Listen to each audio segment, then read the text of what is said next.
Oke, halo semuanya. Mari kita ngabis UTBK. Jadi kita bakal membahas soal UTBK 2020, yaitu tepatnya soal TPS, pengetahuan kuantitatif, tentang perbandingan berbalik nilai. Dari video sebelumnya kan kita sudah membahas perbandingan yang senilai ya. Nah, jadi di sini kita bakal yang berbalik nilai. Jadi, kalau kemarin itu yang disenilai, dia itu gini, A per B itu sama dengan C per D.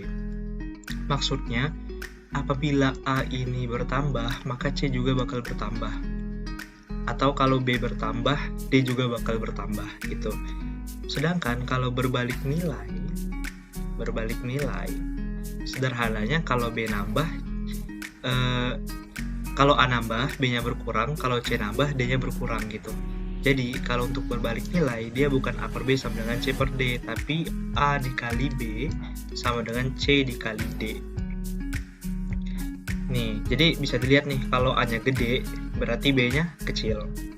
Kalau ini gede, berarti B-nya kecil. Begitupun buat C kali D.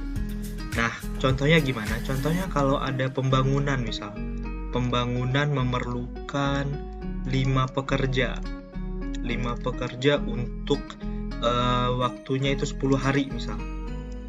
Nah, kalau seandainya kita jadiin 20 pekerja, kita coba pekerjakan 20 pekerja. Apakah ini bakal jadi 4 kali dikali 10, 40 hari? Enggak kan? Karena jatuhnya logikanya kalau pekerjanya lebih banyak, harinya lebih dikit. Nah, jadi karena itu kita pakai perbandingan berbalik nilai namanya. Oleh karena itu kita langsung aja ke contoh soal. Sebanyak 12 orang dapat menyelesaikan sebuah proyek dalam 16 hari. Berarti 12 orang pekerja 16 hari. Jika setelah 4 hari bekerja terdapat 4 orang pekerja yang sakit, setelah 4 hari ada 4 orang pekerja yang sakit.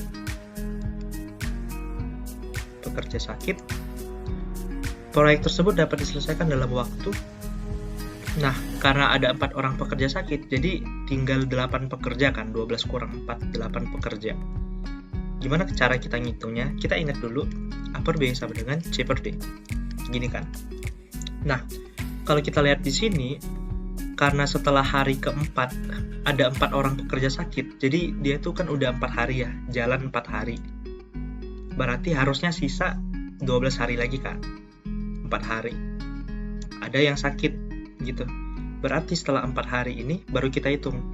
Nah, berarti karena dia sudah jalan 4 hari, kita lihat karena udah 12 orang pekerja, dan 16 kurang 4 hari, berarti 12 hari. Berarti 12 orang pekerja dikali 12 hari. Ya, ini maaf ya, ini kebalik, ini harusnya AB sama dengan CD ya. Ini senilai, bukan berbalik nilai. Ini yang berbalik nilai. Oke, 12 kali 12 itu sama dengan pekerjanya ada 8. 8 dikali P misalnya. Berarti P sama dengan 12 kali 12 dibagi 8. Yaitu, bagi sini dia jadi, bagi 4 ya.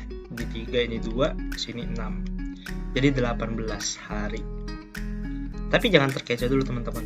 18 hari ini setelah ada pekerja yang sakit. Jadi 4 hari dilanjutin dengan 18 hari.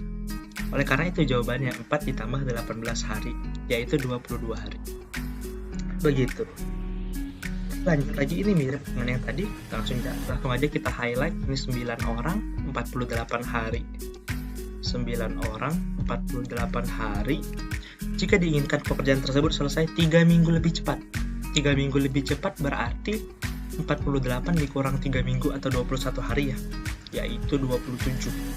Berarti langsung aja 9 dikali 48 sama dengan 27 dikali P.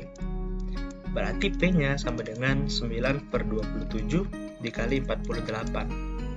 Atau ini bisa bagi 9 kan, berarti 1 per 3 dikali 48, yaitu 16. Berarti kita perlu 16 orang kalau mau 3 minggu lebih cepat. Karena kita udah punya 9 orang, berarti jumlah tambahan pekerja. Yang ditanyakan tambahan pekerja. Berarti 16 dikurang 9, yaitu 7. Dan ini hasilnya 7. Oke, semoga jelas ya. Lanjut lagi. Pembuatan pos ronda dapat dikerjakan oleh 8 orang dalam 15 hari. 8 orang 15 hari. Berarti 8 orang 15 hari. Jika terdapat 3 orang yang izin, tambahan waktu yang diperlukan untuk menyelesaikan pembuatan pos ronda adalah jika terdapat 3 orang yang izin. Berarti dia bisa cuma 5 orang ya. Cuma bisa 5 orang. Berapa hari? Berapa hari? X hari. Gitu. Kita cari lagi. Berarti 8 kali 15 sama dengan 5 dikali X. Berarti 8 per 5 dikali 15. Nah, ini jangan kali, pakai titik aja deh. Sama dengan X. Berarti X sama dengan 24 hari. Tapi jangan langsung jawab 24 hari guys. Kita lihat pertanyaannya. Tambahan waktu yang diperlukan. Berarti awalnya ada 15 hari ya. Berarti tambahannya 24 dikurang 15. Yaitu 9 hari. Begitu teman-teman. Jadi kita juga harus memperhatikan apa yang ditanya. Kalau ini kan tambahan waktu. Kalau yang soal tadi, tambahan pekerja. Yang tadi, proyek tersebut dapat diselesaikan dalam waktu berapa hari. Jadi kita harus jeli ya.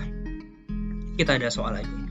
Selain masalah pekerja dan waktu harinya, soalnya itu juga bisa dinyatakan dalam bentuk kecepatan dan jarak gitu, atau waktu dan jarak. Jadi di sini kita lihat seorang naik motor dan menempuh jarak 72 km dalam 1 jam. Kecepatan yang harus ditambahkan ya, supaya ia dapat sampai tujuan dalam waktu 40 menit. 40 menit itu kan 2/3 jam ya. 2/3 jam. Berarti X kilometer 2/3 jam. Berarti langsung aja. Berarti X dikali 2/3 sama dengan 72 dikali 1. Berarti X sama dengan 72 per 2 kali 3.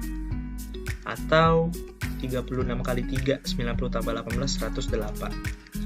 Yang ditanya tadi itu kecepatan yang harus ditambahkan. Berarti 108 dikurang kecepatan awal, yaitu 72 ya. Oh ya, karena kita disuruh nyari kecepatannya, ini biar lebih jelas aja. Kan kecepatan itu jarak per waktu. Berarti 72 km per 1 jam. Berarti 72 km per jam. Gitu. Berarti ini sama dengan 108 kurang 72 itu 36. Dan ini jawabannya, 36 km per jam. Jadi harus hati-hati di sini ya. Di kecepatan. Kalau seandainya ini menempuh jarak 72 km dalam waktu 1 jam, maka kecepatannya bukan lagi 72 km per jam kan. Makanya kita harus teliti di sini. Begitu guys. Jadi jawabannya 36 km per jam. Oke, dan ini soal yang terakhir. Jarak kota A dan kota B dapat ditempuh dengan menggunakan mobil dalam waktu 5 jam. 5 jam dengan kecepatan 90 km per jam.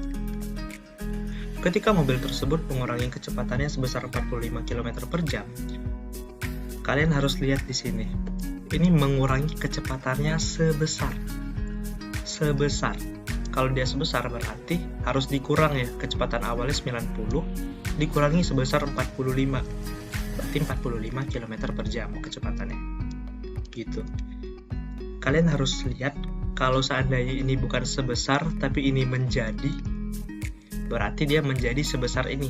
Sebenarnya sama-sama 45 sih, tapi kalau seandainya angka di sini 30 misal, kalau di sini 30, dia menjadi 30 dengan mengurangi kecepatannya sebesar 30 itu beda kan. Jadi kita juga harus teliti di situ ya. Karena biasanya di situ tuh yang biasanya ngecoh. Dan yang ditanya, mobil tersebut akan tiba di kota B dalam, berarti waktu yang ditanya ya. Berarti yaudah kita langsung aja. 5 dikali 90 sama dengan 45 dikali P.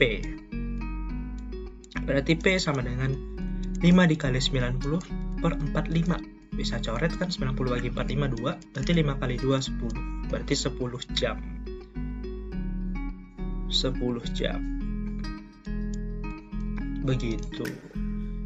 Oke, mungkin kalau kalian mau lihat untuk aplikasi ya dalam waktu jam dan kecepatan, kita juga bisa gini loh. Misalnya ini posisinya ya, ini kota A, ini kota B. Kita bisa cari jaraknya dulu kan, karena kita dapat kalau kecepatannya 90 km per jam, maka mobilnya itu perlu waktu 5 jam, berarti jarak 90 kali 5 atau 450 km. Terus kita bisa ukur nih, kalau seandainya kita mau kecepatan 450 ya km, kalau kita mau kecepatan itu 45 km per jam, berarti 450 dibagi 45, ya kan, sama dengan 10, dan hasilnya sama tuh, begitu. Oke guys, itu pembahasan tentang perbandingan berbalik nilai. Jadi intinya kalian pakai rumus ini, A kali B sama dengan C kali D. Jadi kalau A itu naik, maka B-nya bakal turun, begitupun sebaliknya. Oke, semoga bermanfaat dan sampai jumpa di video selanjutnya.